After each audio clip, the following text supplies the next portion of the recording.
Assalamu alaikum wa rahmatullahi wa barakatuh. My name is Liaquat Zaman. Hope you guys are having a fantastic day. This series is dedicated to helping you guys learn du'as in Islam. Du'as from the Quran, from Hadith, du'as that we should implement on a daily basis to protect ourselves, to gain closeness to Allah subhanahu wa ta'ala. Right, so this is a du'a which you might be familiar with. It's a du'a for entering the toilet. By the way, guys, do you like my handwriting on the screen? Slowly, my handwriting is getting better, alhamdulillah, practicing. So this is dua to help you guys before you enter the toilet. All right, so let's have a little look at how this dua, the vowels are supposed to be read on this dua then.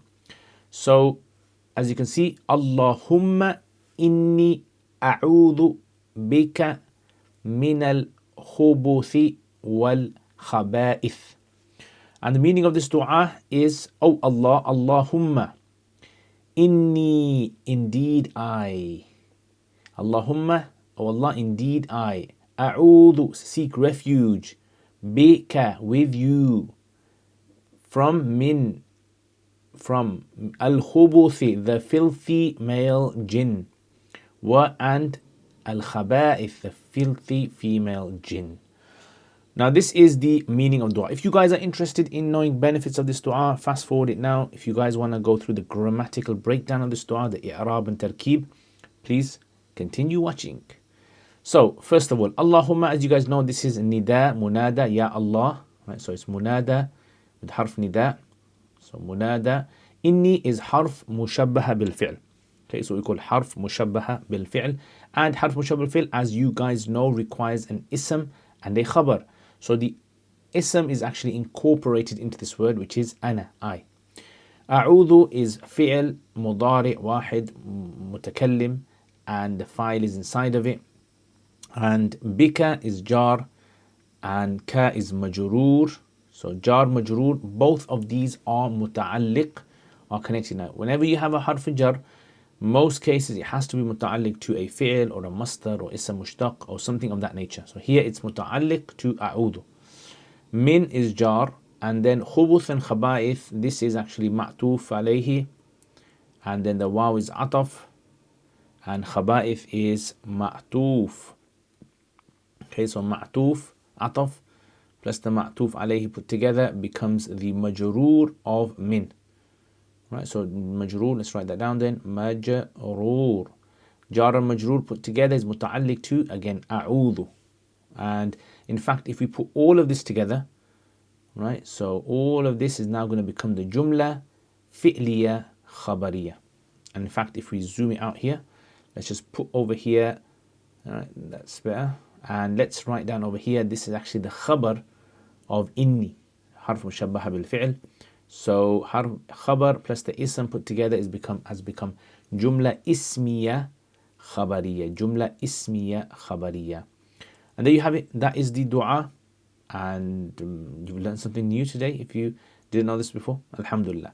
Okay. If you guys enjoy this tarkeeb, let me know. Put it in the comments as well. And inshallah, hopefully inshallah I should continue this in the future as well.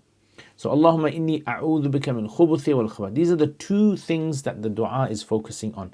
Filthy male jinn and filthy female jinn. Just like you have filthy male humans and filthy female humans, you also have filthy jinn. Now imagine this is the toilet, right? It's a bit of a bent door.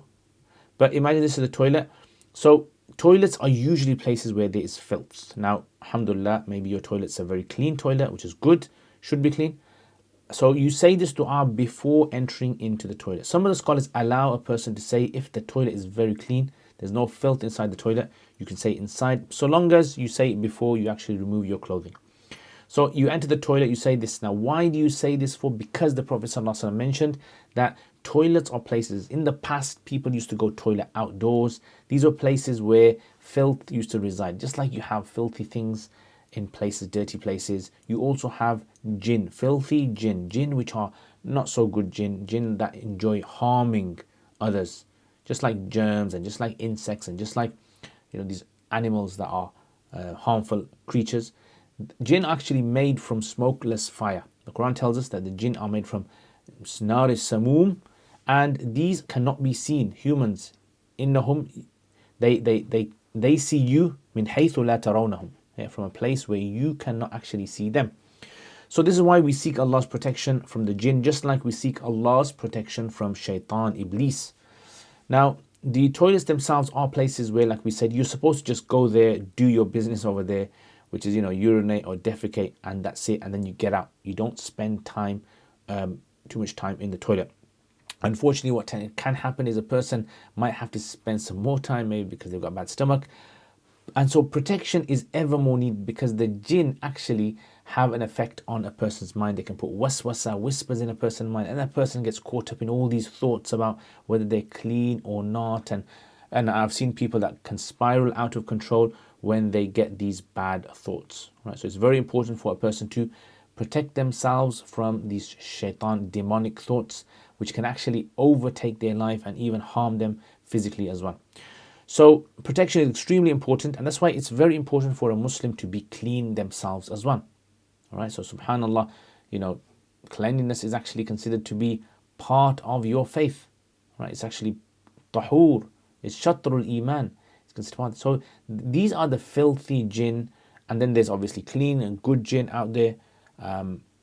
But the khubth and the khaba'ith is from both angles. Right, in the Arabic language, khabith means something which is dirty, filthy, total opposite of clean and nice and pure, and tayyib, the opposite of tayyib. So a person, when they go to the toilet, unfortunately what sometimes tends to happen is some people, they actually start using their phones in the toilet, sitting there on their phones for ages. But a Muslim should be clean. A Muslim should try to stay away from these places as much as possible and be in a clean state. Tahir, tahur, mutahhir. Wudu, ghusl is something a Muslim should do regularly. You should not delay the ghusl if you need it. And when your body should be clean anyway, istinja, all these things that clean the private parts, these are all things Muslims should be doing. That's why staying too long in the toilets is actually not a good thing.